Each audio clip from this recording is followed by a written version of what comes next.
The energy class of an appliance is a scale from A to G, which is indicative of the efficiency of the appliance.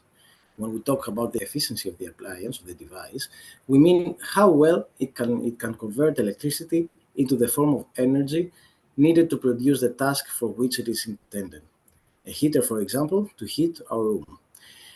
It is now compulsory for all electrical appliances to be labeled with their energy class within the European Union.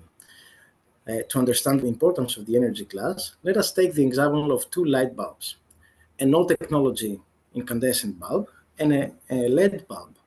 If we look at the packaging of a LED bulb, we will notice an indication such as 70 watts is equal to 14 watts.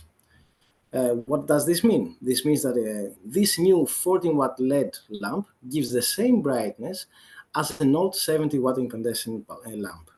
In other words, the new lamp achieves the same result as the incandescent lamp with less energy consumption. The LED lamp is therefore more efficient than the incandescent lamp and is therefore classified in a higher energy class.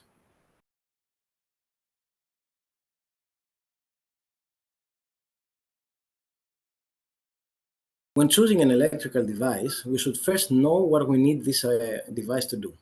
Let's say I need a 1600 lumen bulb to illuminate a 10 square meter room with bright lighting, and I have to choose one of the three lamps shown in this picture.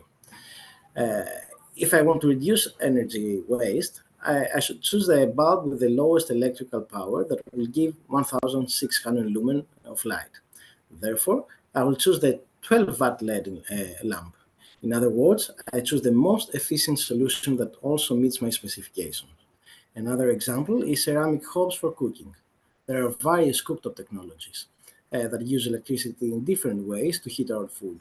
Ceramic hobs need to consume much more energy to cook the same amount of food than induction hobs, as the following illustration comparing different cooking hob technologies demonstrates graphically.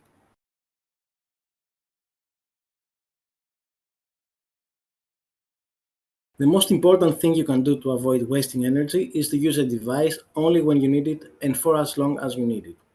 So, for example, one could turn off the light in a room where no one is present, wash clothes in the washing machine at a lower temperature, if that is the temperature at which the clothes will be washed well, or turn down the thermostat on a radiator to the extent that this lower temperature in the room is also acceptable and pleasant.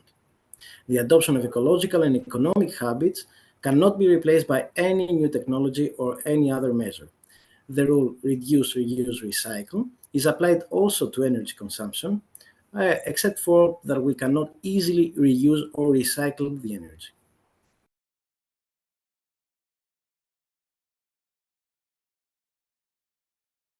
The most energy-intensive appliances in our homes are usually the ones that give off heat. These include radiators, electric water heaters, electric cookers, electric kettles, or irons. These devices are expected either to heat something, such as a metal cooker hob, a metal plate, the air, etc., usually reaching high temperatures, for example, 200 degrees Celsius in the case of the oven, or to heat large quantities of water or air to not so high temperatures. Achieving and maintaining these high temperatures, on the one hand, requires large amounts of energy in the case of an electric cooker or electric iron, while in the case of an electric water heater, raising the temperature of the water by 1 degree Celsius requires a lot of energy due to the high heat capacity of the water. For this reason, these devices are extremely energy consuming.